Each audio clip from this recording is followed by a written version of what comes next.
Welcome to Boombostic Health, where we challenge the business of healthcare and explore bold ideas that drive meaningful change. Each week, we bring you candid conversations with top experts, innovators, and leaders, exploring the latest trends and technologies shaping the future of healthcare. Join us and be part of the conversation in transforming healthcare. Welcome to our next edition of Boombostic Health. I'm extremely excited to have Dev Kalyan here in the studio with us in Chicago, in from DC. And Dave is going to share some amazing insights on what we're doing for our veterans to care for them in the Veterans Administration health system, which is incredible in its commitment with over $650 million allocated to an innovation initiative. Interestingly, Dave has the most mysterious combination and fascinating combination of educational experiences and experiences in his career. I have to go back to reference my list here because I can't keep track of them all. It's kind of like a modern day 007 here. He is a surgeon, an attorney, a veteran, a technologist, an innovator, and an entrepreneur. He was a U.S. Naval medical officer. He's an ophthalmologist and neurologist turned entrepreneur with specialized knowledge in healthcare data and analytics, and specifically applying that to the U.S. VA system. His firm, Fourth Sector, manages a massive amount of contracting to drive this kind of innovation. So we're extremely fortunate to have him here today to help us kind of decode what's going on with the VA and determine how we can innovate together to make it so that we can care for our veterans even more effectively.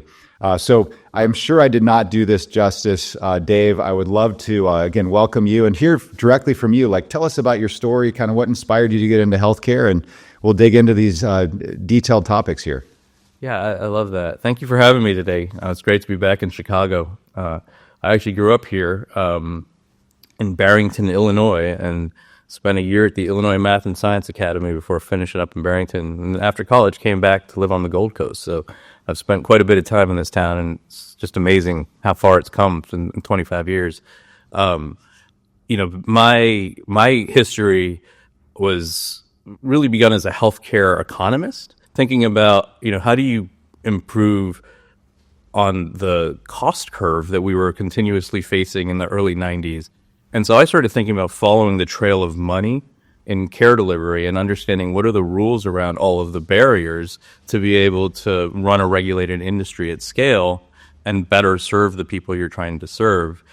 That has morphed into really being a clinical effectiveness researcher, thinking about how do you measure the actual impacts on cost, on quality, on access and experience of the beneficiaries, the patients, the veterans, their caregivers, and also your providers and staff, so that you can build the most, optimistic version of a really challenging business, which is healthcare, right? The worst possible things are happening to people, and they're coming to it with a limited amount of knowledge, and you've got to be able to shepherd them through this process of care.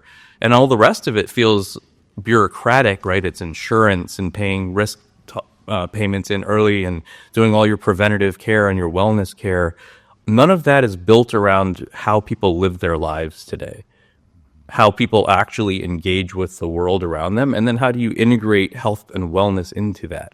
So those are the visions that I've been having since I was a child, thinking about healthcare in so many different ways. I was, myself, a caregiver for my mom, so I have a very similar story to you. Yeah, talk to us. So back to the early days, you're in the Chicago area, you're growing up, you're in school doing normal teenage stuff, and then talk about what happened in your personal journey that, as you said, it really mirrors what I experienced that got me passionate about healthcare. Yeah, and for those who don't know, as I was listening to Bradley's third podcast, and he was discussing his mother at 55 had developed a stage 4 colon cancer, and that the only way they could really navigate the system was with his Rolodex.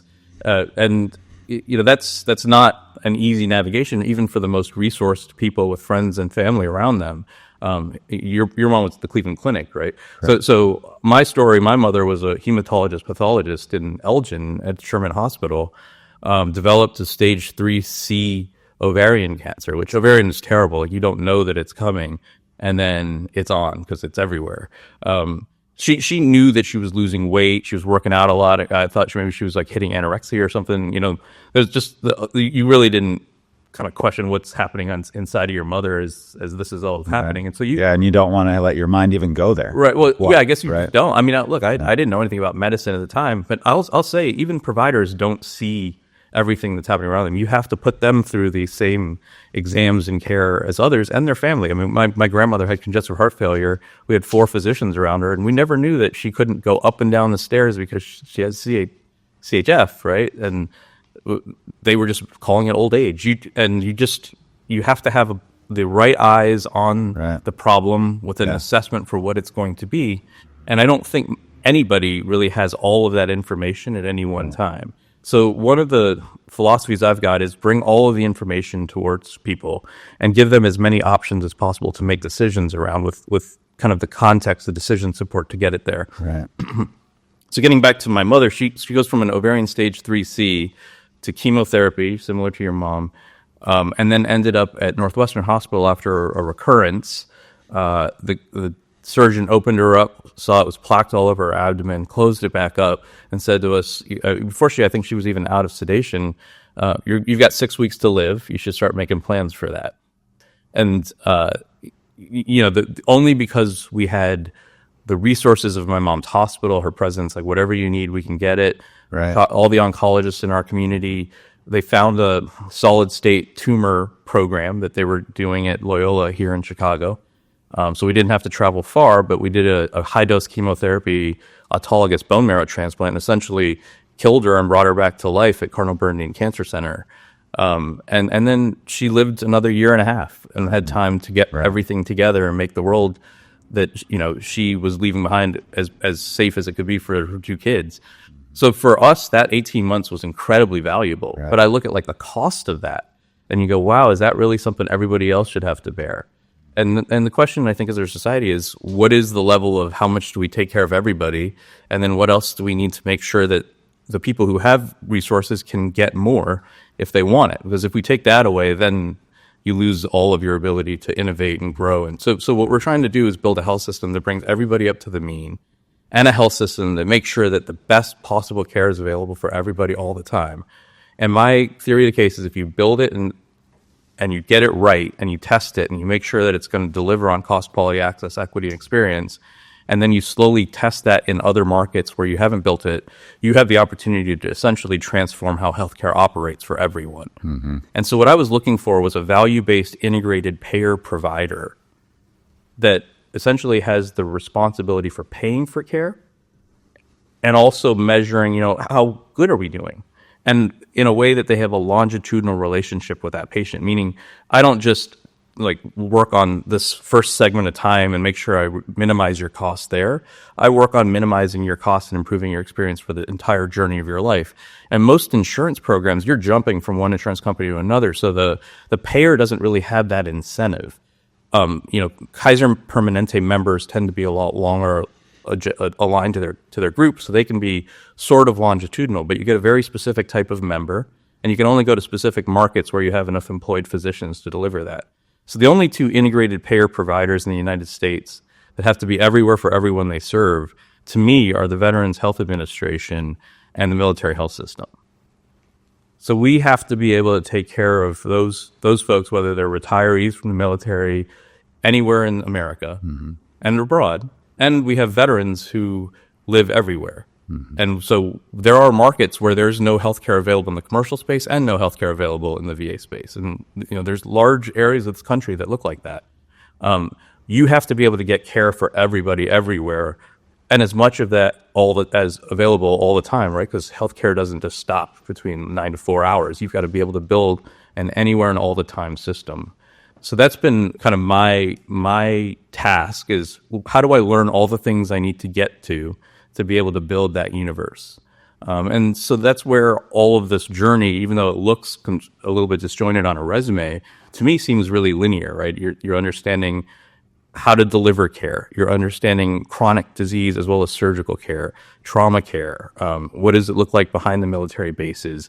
What are the needs of those folks as they make decisions, not necessarily the same as what you would think of as 100% healthcare, because they have a military mission to go with it. So getting in their heads and being their customer service has been my goal, is how do I become a servant to support the missions of all of these different organizations adjacent to healthcare. Well, and you're living in this every day, so you take probably for granted the fact that most people don't really understand the scale that you're talking about. So just to zoom out for a minute on this, what is the scale of the VA? Yeah. And what are their keys to overall success? So that's great. The VHA is a daughter agency within the Department of Veterans Affairs, which is the second largest agency in the government behind the DoD. And so the Veterans Health Administration, once a veteran has been determined to have a service-disabled injury, meaning they during their service had some kind of illness or injury that arose, and that we're still caring for them for that. That is the responsibility of the VA, and if you've proven that you have one of those conditions, then you get access to VHA, Veterans Health Administration, healthcare services as well. And there's varying levels of connection to that and how those co-pays work. But broadly speaking, 9 million veterans today are eligible that we know of for care. There's probably a lot more, and there's been a lot of ways to expand the pipeline. But 7 million approximately use the VA at least for some of their care in any 1 year. So it says a lot about how big a healthcare system is. It's in every one of the 50 states. They've cut the country into 96 veteran markets that they we've done a full assessment of supply and demand and future supply and demand, and we're every 3 to 5 years we're supposed to redo that at the VA. So there's a group of folks that actually go out and survey the entire market and build a view of what do you need to do all of this work. So we're right at the precipice now of being able to take an entire system, make it an integrated payer provider with the value and with the ability to take care of people everywhere. The veteran mission, I think the core thing is that it's nonpartisan. It doesn't matter if you're red or blue. If we don't take care of the folks who've raised their right hand and gone to serve for us and then come back, then we won't be able to bring new folks in to do it for us for the future, right? And that's the world we live in. That we have to care for the veterans. And I hear you talk about nonpartisan, which is rare. And there also, for those who don't realize, there was an election recently. That's right. That just happened. And, the outcome, like any election, produces some forward path and affects that path. I'd love to hear your take, as much as you can share, on what impact you think the recent presidential election has on the plan moving forward for the VHA. Yeah, so I think I can just go to the actual history of what we've been doing around this. So there was an access crisis back in 2014, 15, 16 out of Phoenix, Arizona. They called it the access crisis. It was essentially, as I understand it, and there were patients, veterans who were waiting for care that were just to be referred out into the community.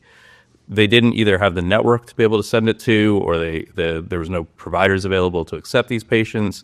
So they were put on lists, but then potentially never even got the appointment. Okay, hold up.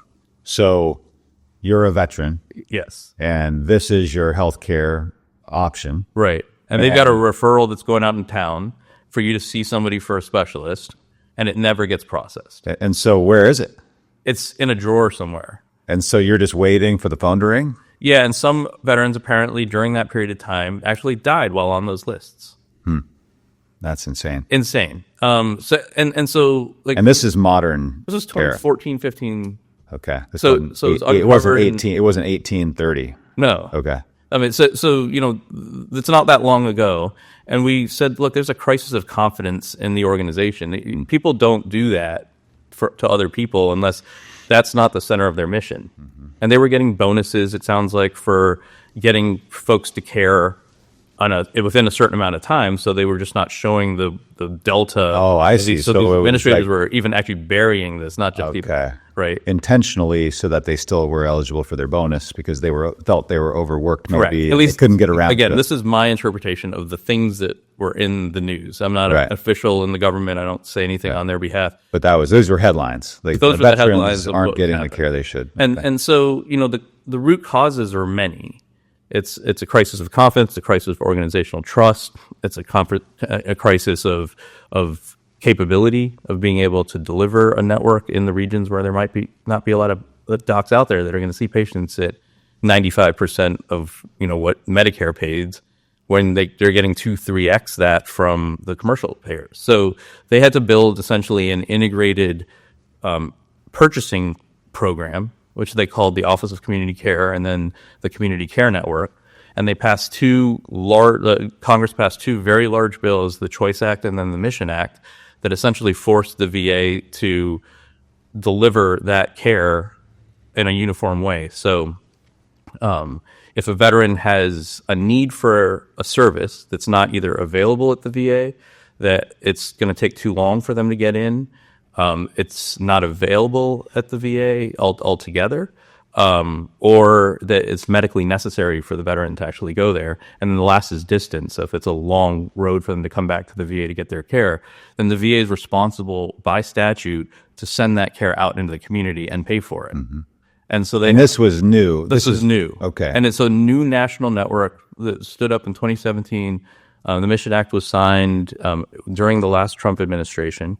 And then we were implementing that with a community care network. So and I actually got to go to Optum Serve, which is the federal-facing business within United Health Group, and help them to deploy the community care network for the 35 eastern states, Puerto Rico, District of Columbia. And So was it Island. structurally different or staffed different, or was this about the systems and processes? Everything. So you don't have a network. It was a total rebuild Yeah. of the fundamental approach to how care was delivered to veterans. Correct. Care is purchased and delivered to veterans.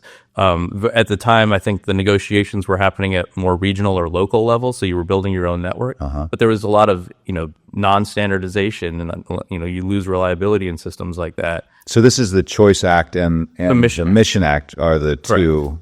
And so the Mission Act's designated access standards, as they're called, really changed the way we deliver care at VA. And I think in a good way. It said there are things that are not going to be able to be delivered within the Veterans Health Administration for a variety of reasons. Make sure that they're available somewhere and buy them for them. Mm-hmm. So it does open the aperture to buying care in the community. In order to do that, though, you need care coordination, you need utilization management, you need care and disease management. You need a lot of tools that we don't have as a payer manager, let alone program integrity or fraud, waste, and abuse. So the way the structure is today is it's basically a fee-for-service care augmentation contract in a closed model HMO. So basically you have to go to the VA for their care. They have to refer you out, and you've got to be able to get approval. So the VA is the quarterback of all of that. Yeah, right. Okay. All right. And then, they have their own incentives for whether or not you want to bring that care back in. And so they've got to figure out how to make it as transparent to veterans as possible, that you have a choice. There's some work here that we do that's good. Mm-hmm. You can also go out, and here's the quality of ours, here's the quality of theirs. Give as much information. And then when you refer a veteran out from the VA, is there some prearranged contract with the caregivers that they're being referred to? That's right. So it's called the Community Care Network contracts. There's one for a company called Optum Serve at United, and the other one's led by Tri-West. And so the two Community Care Network contracts, as they stand today, cover the entire United States, continental Hawaii, and I think the Pacific Islands as well.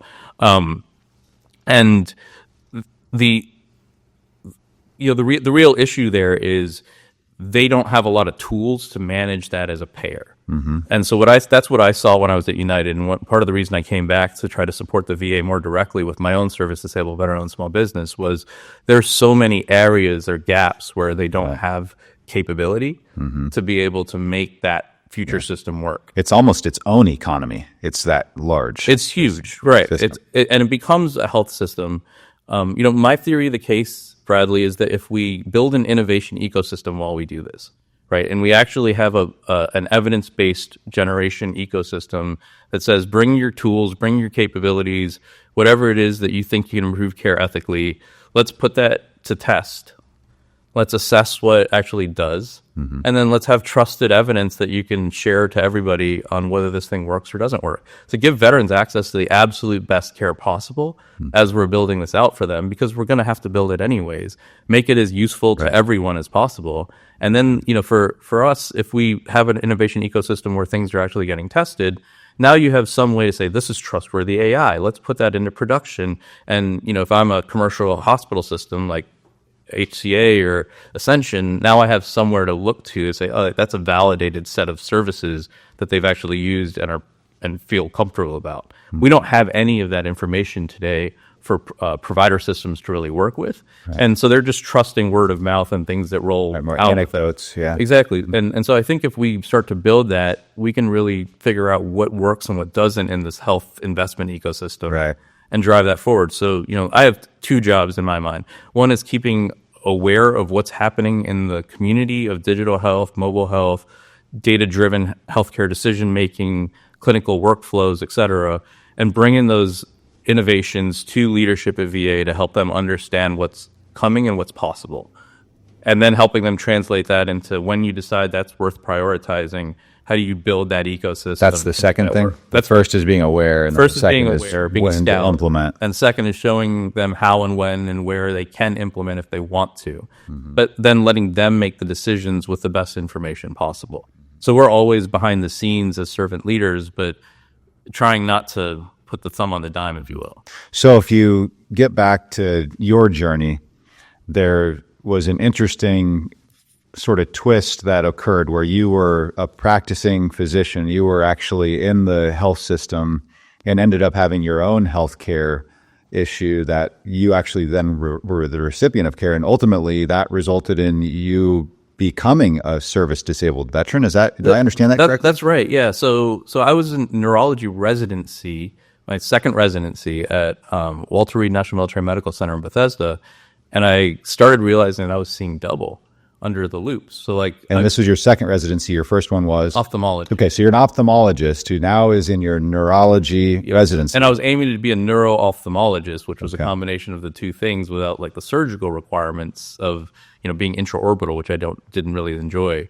And so I'm trying to figure out, how do I navigate the rest of my career now that I can't be a useful Navy surgeon, which is what I was supposed to be. But I was fortunate because I'd done a dual degree in law and medicine.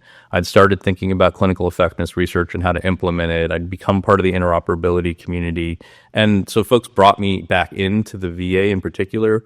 The military health system had just made a decision about using the Cerner EHR for the entire system. It was about what year was that? That was 2014 or 15 that they made the call. Okay. And then in 2016, I'm going into the VA, I think nominally, to begin to help them have that conversation about what they should do with Vista and their CPRS, their computerized patient record system.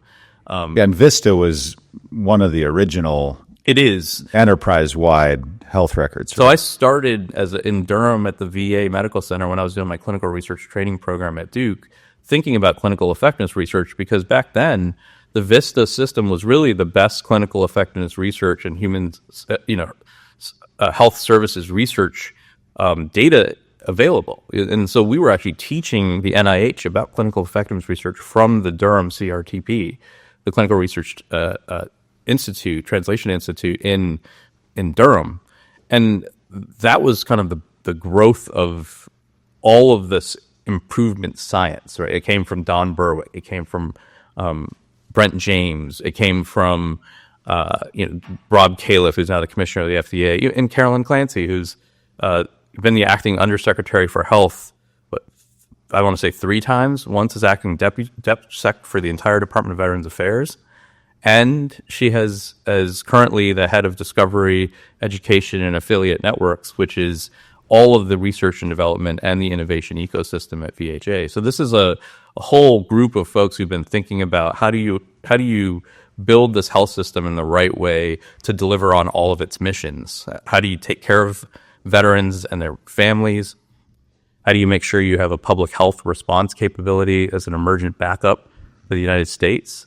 is the one that I think people kind of forget. There's also research and there's education. 75% of all physicians in the United States have had some of their training at a VA hospital. Right. Yeah. Yeah. My nephew actually is in optometry residency and is at a VA hospital right now. And he actually has had an amazing experience. He has learned a lot, and he really enjoys the interaction with people who have had the experiences that veterans have had. And he meets a lot of characters too, as you might suspect, in a good way. Yeah. But I could see that. So, So that's but the reason I bring all that up is the VA is like this perfect Aberdeen proving ground right. for what's going to work in integrated payer provider value-based healthcare. Right. Yeah. Now we've got to figure out how do we get all of So it could become the gold standard to lead the way that healthcare could be delivered everywhere. It could. And that was actually how people felt about the VA back in 2000 when we were leading the way with the EHR. So I don't think we're that far from building that universe again. There's been some other EHRs like Epic that have followed on to what Vista was doing, what CPRS was doing, and Judy Faulkner, I think, is, as I said to you, is one of the greatest CEOs of our time, and probably the one that nobody talks about. But the navigation they've done to build relentlessly on behalf of their customers is the reason they're successful. She's not selling, she's not acquiring, she's not changing the culture. She's just moving it forward to take on the next big challenge, and that's what's so cool about her. And I think that that's what we can build inside of VA is an innovation ecosystem that allows entrepreneurs like her. I mean, my understanding is Epic and Vista have a very similar data management architecture, and it's the things that are built on top, like the application layers, that are different. But they all were based around the same concepts. Having one uniform or unified record. That's right. So one computerized data warehouse that contains all of the information and presents it in different ways. There was coding systems, there's laboratory information systems, there's EHR, and people think of them as separate things, but it's really all data. And then if you add on top of that claims data and administrative data and can rotate that all around the patient as they journey through your system, now you've got a data ecosystem to be able to train orchestration and workflow on top of. Mm-hmm. So that's been the big next move at VA is let's set up a data orchestration layer, meaning first let's organize all of our data and clean it in the corporate data warehouse. And they've built an Azure platform called Summit Data Platform as the concept to consume all of the data in the corporate data warehouse and present it into all of the uses that are in the organization. And then on top of that, they've got a research ecosystem that's built in AWS and a hybrid cloud architecture that allows you to, do software factory, build in VA Platform 1, use container orchestration to send those models forward. And then I'm trying to build a model monitoring infrastructure on the back end and say, well, what's working and what's not? How do we take all of our systems and consume that information and say, this is good, because if you're going to leave something in the wild, an agent, you need to have signal of what it's doing out in public, because you can't track it otherwise. And so, in fact, the FDA and the VA just announced a health AI laboratory process where they're going to build a digital twin and allow these AI agents to come in and be tested on an ongoing way. That's not necessarily the FDA's mission, which is safety and efficacy, but there's a huge gap between when payers make decisions about what they should pay for and when you have the real world evidence if something works or doesn't work. And then there's a second huge gap, which is once you put that thing into the wild, who's tracking it to make sure that it's not changed into a unsafe or ineffective way of doing things. And so that's really what they're working on, is how do we regulate that for the future? If you think about medical devices, everything that's going to live with some intelligence at different levels of Sentinel, that's going to be our next generation of problem sets. And I think we're building the right thing to test into for that. Mm-hmm. If you believe that, again, there is a responsibility of a government to protect citizens from danger. Right. Yeah. And there's certainly a lot of promise with the concept of a digital twin, which is something that could be pervasive at some point in healthcare. And a simple way that I explain that is, today, a lot of healthcare is trial and error, and you're trying things in vivo. You're literally experimenting to see what's going to work with humans, with human patients. And imagine a model And the human system is really complex. You think about a computer system or even AI system, neural networks, all these things, like you can put them down on paper how they work. And the human system is it's infinitely more complex in the way all these different factors affect each other. So it's probably a while before we get to where we fully recreate. Maybe never do we fully recreate all the mystery of the human brain. I mean, you get Mandalorian healthcare potentially at some point. If you do the right level of container orchestration and intelligent automation, and then that's all coming together, I think, if in a pathway to more and more intelligence, which exponentially gets better. Right. So I don't know what the future looks like, Bradley, but I can say that if you don't do this in a safe way, that you have some way of monitoring everything, you won't get there. Yeah, you just can't get there because just watch 2001: A Space Odyssey. Right. See what happens when HAL 9000 gets affected by this energy storm and decides that his mission is then to destroy everything because he can't fulfill his mission. Right. But I do remember Carolyn Clancy saying to me once that it doesn't matter if you have 1,000 dashboards. The next problem is coming from where you're not looking. Right. Yeah. And right. And so it's a good way to put it. I think how you build out and continuously sentinel system that helps you make decisions is our first step, right? It's just get enough information in front of human-in-the-loop decision makers. Yeah. When having that human reinforcement. I think that's the reality is replacing caregivers isn't the goal. It's having them be up to a level where they're powered by the best information and the best care pathways that they can implement. Yeah, I think that's. I was listening to Reid Hoffman. He was with Bill Clinton, and they were. I think that his surprise around AI was that it wasn't really attacking the blue collar jobs as we thought it was going to. It's the white collar jobs. It's the jobs that require the highest end of thinking that get the most benefit from applying agentic support onto everything that they're doing. Obviously everything will have quirks as it builds, but ideally you get in a position where you're Warren Buffett. You get in the room, you get all your clips read to you. You can have conversations with each of the agents, send them on research projects, get all that information and analysis back to you, and have 15 things to think about as you're going to change the world tomorrow. That's like the highest functioning executive you can find, right? Mm-hmm. Right. For sure. It's an intellectual. The autodidact, if you will. And so we were talking about how kind of alinear in view my career has been, but I look at it and I'm like, I trained as a physician, I trained as a lawyer, I got to do a clinical research training program focusing on data and ethics of IRB research on human subjects and where the line is between the two and how to do it ethically. Got into the interoperability community, was able to think about how to actually deliver care and the different missions of folks like the military, and then got to come back out and help a large organization like the Veterans Health Administration figure out where they're going to go with, some other paths along the way, helping me to learn about even more of how the health system operates, and both as a payer, as a provider, in terms of the information and digital technology that we're putting together around it. And then, frankly, in terms of the acquisition processes that they use to be able to make shit happen. Mm-hmm. Sorry, I cuss occasionally. Oh, you can say shit. In fact, it's required.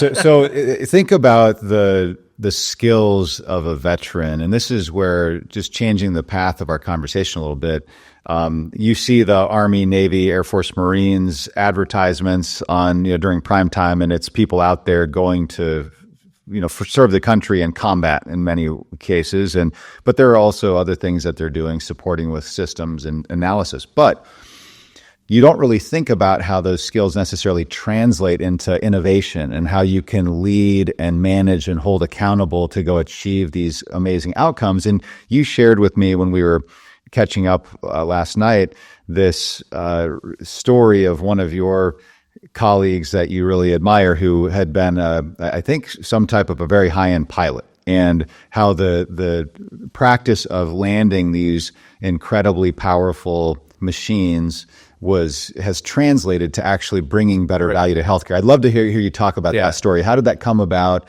and what does that look like as it bears fruit in the actual healthcare innovation space? Yeah, so I think it's helpful to think about where the clinical effectiveness research ecosystem came from. And it really came around the quality improvement work of Don Berwick of the Institute of Healthcare Improvement.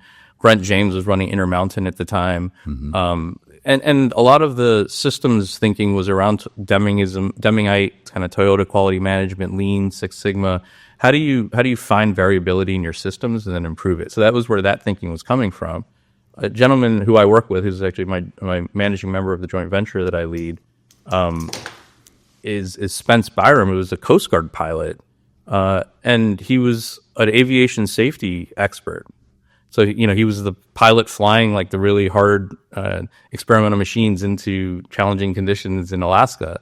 And then they figured out ways to to checklist how pilots are supposed to operate, what they're supposed to check, all the systems and what you do in specific situations. And they gave him kind of workflows of how you do it, and then measured the variability between each of the steps so that you understood when were people deviating, why they were deviating, when there was excess deviation that was causing you to go away, and you then worked on those as sources of improvement. That's the core of what's called a high reliability organization. It's building a culture of continuous improvement and thinking about how do you implement all your tactics to then get you that kind of strategic organizational improvement as your core value, right? You can't be iterative if you're not doing that in rapid fire cycles. And much like healthcare, in that case, what Spence was doing flying these aircraft in the Coast Guard, it was life or death, but it was different kinds of systems. That's right. And so Atul Gawande and a few others wrote Better, a few other books. Would you recommend that book? One of my favorites. Yeah. So I highly recommend anybody who's in healthcare to think about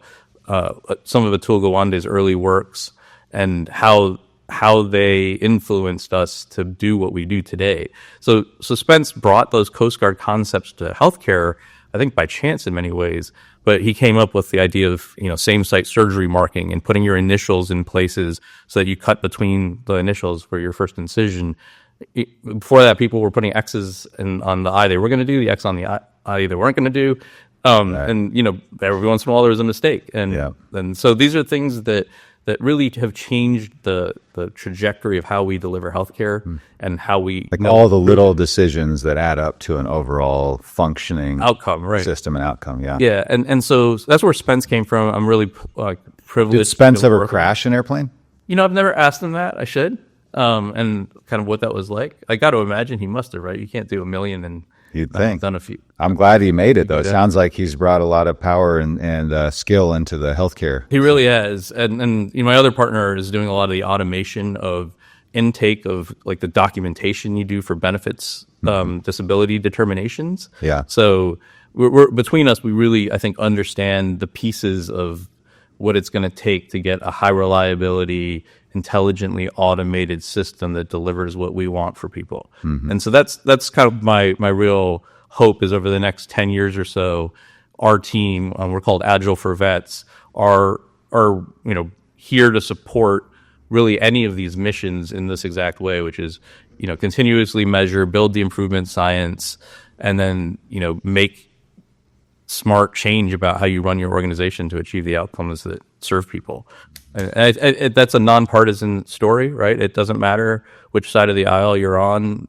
Taking care of our veterans is like a sacred mission of our country. Sure. And so we're going to do it. And it's just, the tactics are different. The kind of philosophy of government is somewhat different. But in the end, you have to build a system that works for everybody everywhere. Right. I think you asked me originally, what is the election going to do? I think the priorities that we pick to be able to drive that system towards the future might be different than the priorities you'd have if you had a left-leaning government, meaning a Democratic government. So, we'll see what the philosophies bring us to, but I think, generally speaking, getting care for veterans wherever they are, whenever they need it, whether it be through purchasing care in the community, getting digital care from our own people, giving them self-serve options, giving them the choice of digital care in the community, literally all of the options that you have as a non-VA member. Give them all those choices, see what works, and test that thing. And if those things work in the VA system, they're going to work in commercial healthcare. We might have to tweak them. So let's build here and let's see what we can do. And that's kind of what I'm asking everyone to do is if you see a problem, bring it to us. Let's have a conversation about what we think we can solve together. I'm always open for that call. And then let's think about how we can bring it to the government to get it done. And that's the philosophy of Force Sector is it came from this emerging fourth sector group. So that's my company. Fourth Sector is a Texas-based service-disabled veteran-owned small business that I lead. And we support a lot of the government decision-making, strategic planning for a lot of the initiatives we've talked about today.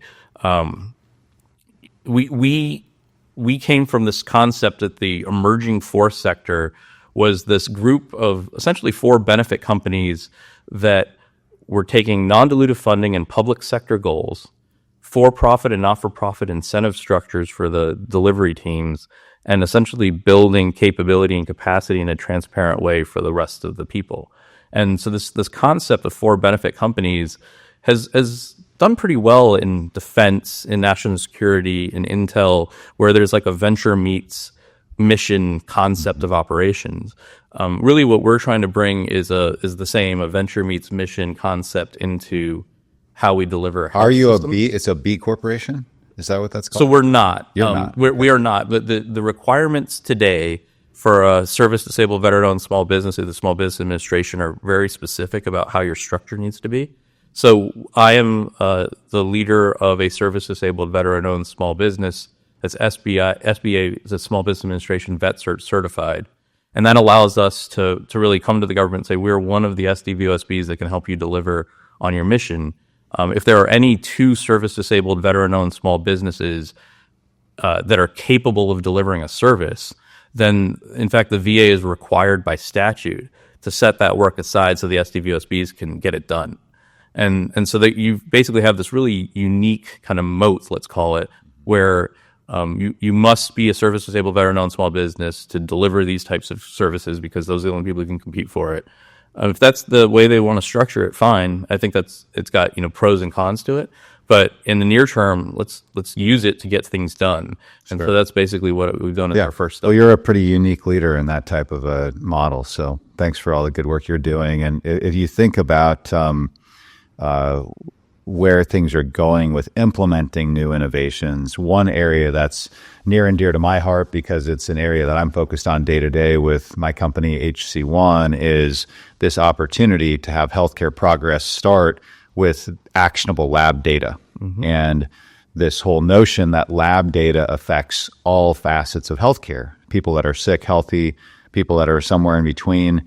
Every time they interact with the healthcare system, there's some type of a lab test performed and there's data that gets generated. Right. Yet there isn't nearly enough focus on how to apply that in a rigorous way. You were talking about this systematic approach to everything going perfectly.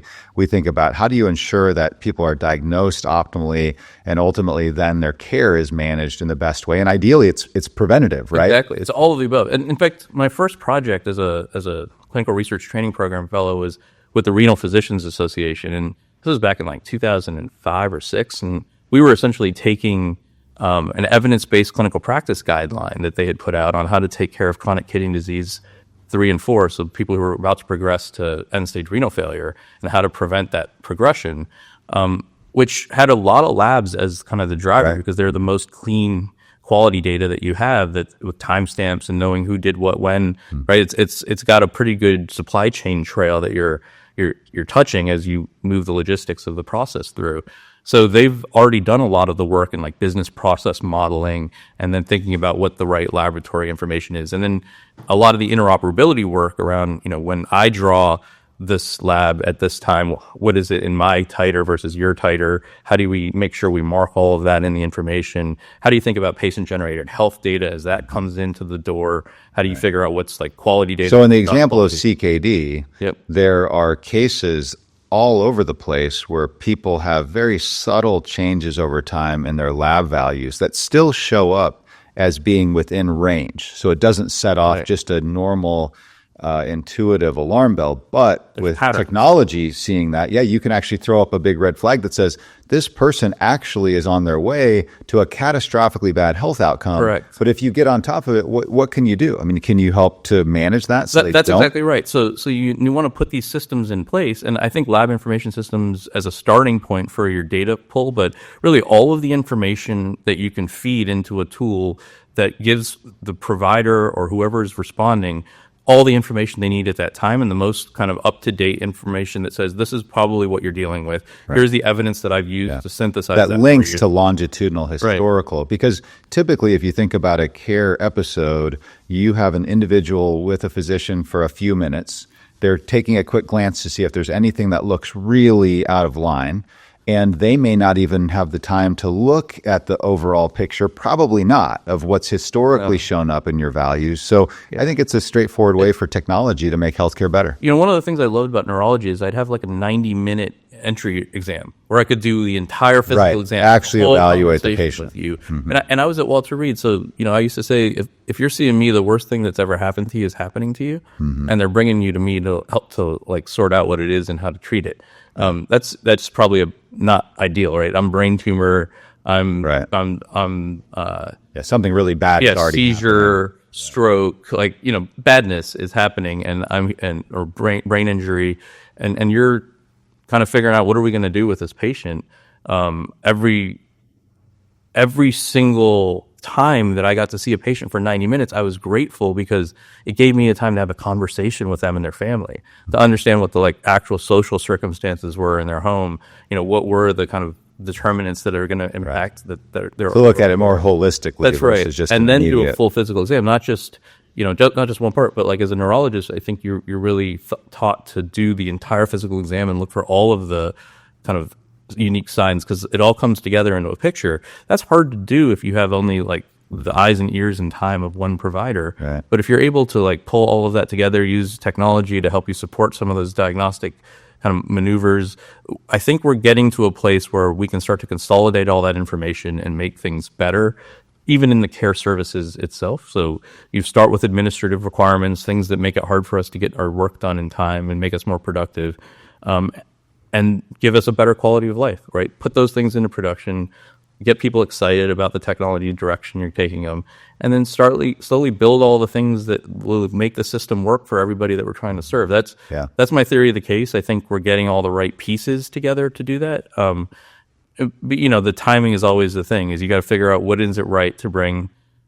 this specific software product to this market and have the right customer. All of those things play into whether or not you can solve for the problem in the end.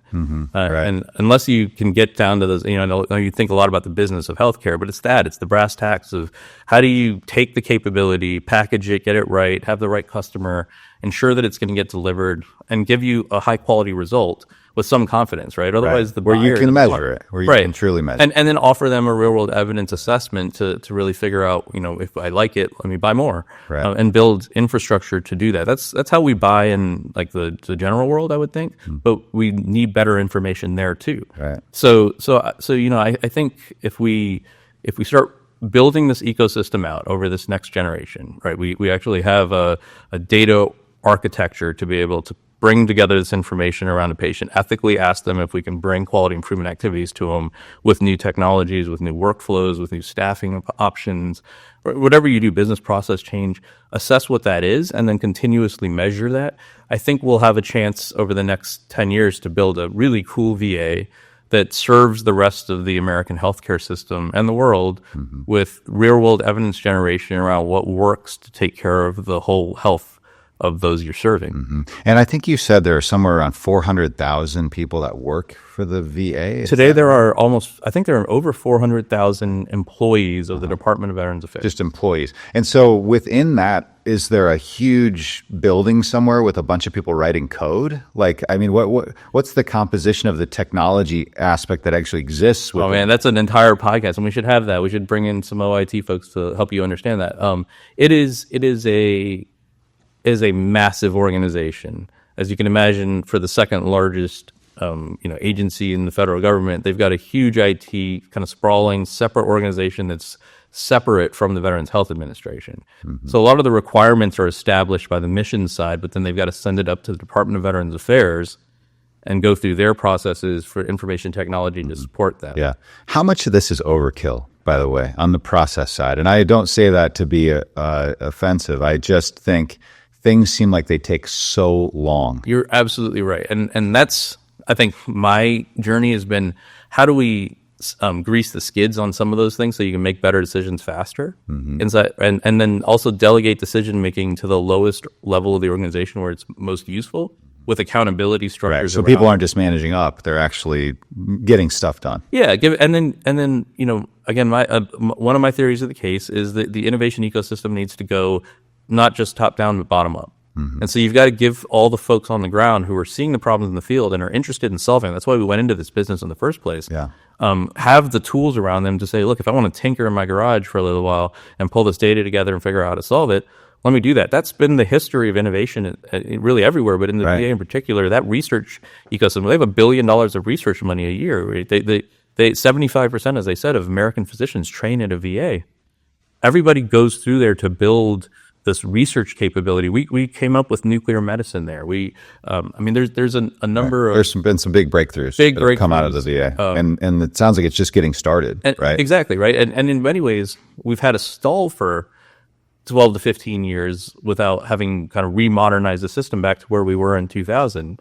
We have an option right now, I think, to accelerate that and make it great. And that's really what I'm here for. Right. That's awesome. Well, that's got to get you energized when you get out of bed in the morning. Our conversations over time here really get back to this comment you make about, yeah, it is difficult, but it's worth doing. So bring these bold ideas to the table. It reminded me of this Steve Jobs quote of one of his many.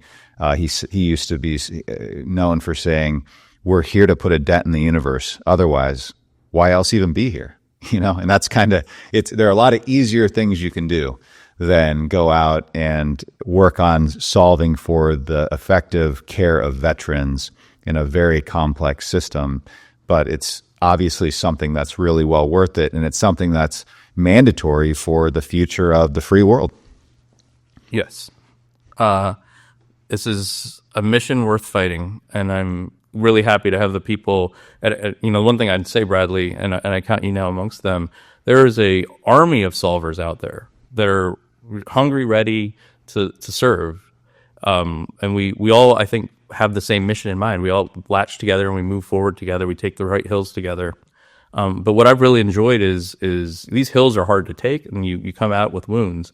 But the folks who've done it with me come back, and they all come back. We muster again, and we say, "What are we going to do next?" Right. And that's build. Yeah. That's how you build your army of folks to go out and solve. Yeah. Well, and you get to where there's it's like a team where you know what the other person's doing, and before they even do it, in a good way, right? You're coordinated. Yeah, and for me, if we have 2 more minutes, this podcast is exactly that. Is your opportunity to bring some voices out that can explain what are we doing, like in healthcare, what is actually happening, and how do we bring audiences to that information that maybe don't consider this stuff as part of their daily routine. Make it entertaining, make it interesting, show them what we're solving for and what how much of an impact that can have if you scale it, and bring as many of those as you can together. And I think you've got a really good medium to share. Thank you. Well, it's only possible because of folks like you, and it has been an absolute an energizing, exciting, and also I think something that has a lot of long-term benefit to it. Talking to you today, I think that we should definitely keep the conversation going. Excited to collaborate with you in the world to bring some of this value to healthcare. And I'd just say, please find your way to Chicago as much as you possibly can. Absolutely. Love to have you back. Love it, guys. Thanks for having me. Yeah. And so today we covered the innovation engine that's being implemented in the VA with my good friend here, Dave, and what he's doing with Fourth Sector to bring this to life.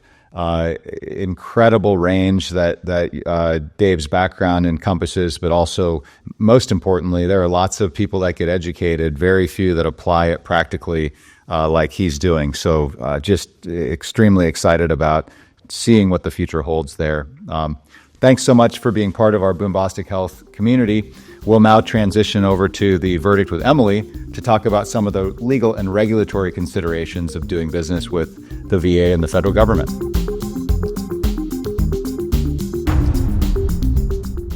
Welcome to our Boombostic Health segment called The Verdict with Emily. We just wrapped an incredible conversation with one of the leading innovators in the VA health system, Dev Kalyan. who gave us a lot to think about in terms of how innovation is being driven through the VA. But it kind of leaves me wondering, what is involved with actually doing business with the VA? When you get down to it, there's probably a lot of regulatory red tape. I'd love to hear your view on that, Emily. Well, what I've learned from Dave is I have to go to med school and join the military before I can weigh in on your answer to this question. All right, I feel well, you better get largely started. unprepared. There's still time. In my free time, I shall do those things. We can just talk about Christmas trees if you We want. could. That would be Okay. better. No, so the VA space is interesting because, like all things in the healthcare regulatory space, you have to comply with the existing fraud and abuse framework. So the anti-kickback statute. You guys talked a little bit about FedRAMP, so privacy requirements that are highly enforced by the federal government, but there are additional sort of red tape that you have to deal with the government. And as we know, the government tends to move a little bit slow. So while Dave is doing amazing, innovative things, I think the frustration that people see when they're trying to effectuate change with the federal government is how slow progress is, because you're sort of bogged down by all of these regulations. So is it really that the stakes are so high and the information is so sensitive that there are all these additional layers, or I don't know. I mean, we're sort of making it up. Right. Yeah. No, What do I you mean, think? I think yes, to an extent, right? Because when you talk about VA, it's federal information, it's patient information, but relates to veterans. And so there's, from the government's perspective, a different layer of protection for sensitive information if you're talking data privacy. The fraud and abuse framework is going to be the same as far as like what you can pay for with respect to referring providers and things like that.